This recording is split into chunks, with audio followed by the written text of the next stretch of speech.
Namutumba mu district ye Namayingo. None wali essomero erigudde erimanyitwanga nate erimanyitwanga Buswira Church of God Primary School. Namutuuka w'enkuba yali ku essomero lino lirimu abaana abali eyo mu 121. Okusinza nate ku bakulembeze b'essomero eryo baagala nate okusobola okulaba nga bayambibwako mu mbeera y'essomero lino we lituuse naddala mu kulaba nga bagenda mu maaso n'okusomesa abayizi.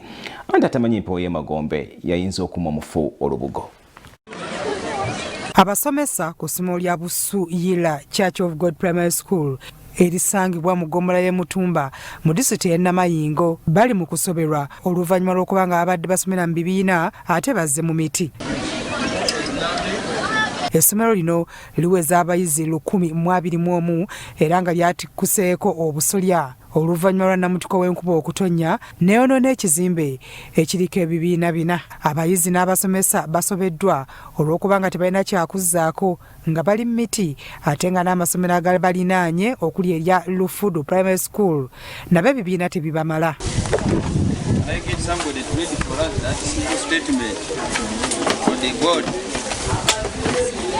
Omukulu w'essomero lino ategeerekeseeko erya mpande anenyezza abasomesa ate abaddidde ebisolo byabwe ne batandika obbiriisizza mu luggya lw'essomero. Kyagambye nti kino kyonoonye nnyo obutonde nga n'emiti egyandibadde gikuuma kibuyaga aleme kusuula ssomero gyonna ebisolo byagirya dda. Ente n'abataka especially ku weekend liira kuno daalya werudire daayonoona ebintu byaife ate abantu boyogera ku nti bana mulikola bubi baleeta amaanyi wakati muna waida kusomesa ebintu ebigemagana n'ente daife biveeko. Kansala w'ekitundu kino Abdallah Twaha ku disitulikiti anenyezza abatuuze abatemye ebibira okubimalawo ekiviirako empewo okukunta nga terina bigikwata n'ebizimbe okwerindiggulanga ku ddimwa. Einuma eyali emiti awo olw'abantu okwenda esente batema emiti bayokyamu amanda abandi batemamu enku so kati ate emiti zino dituyamba okugemerera empewo ebankoze ki ebangaidi.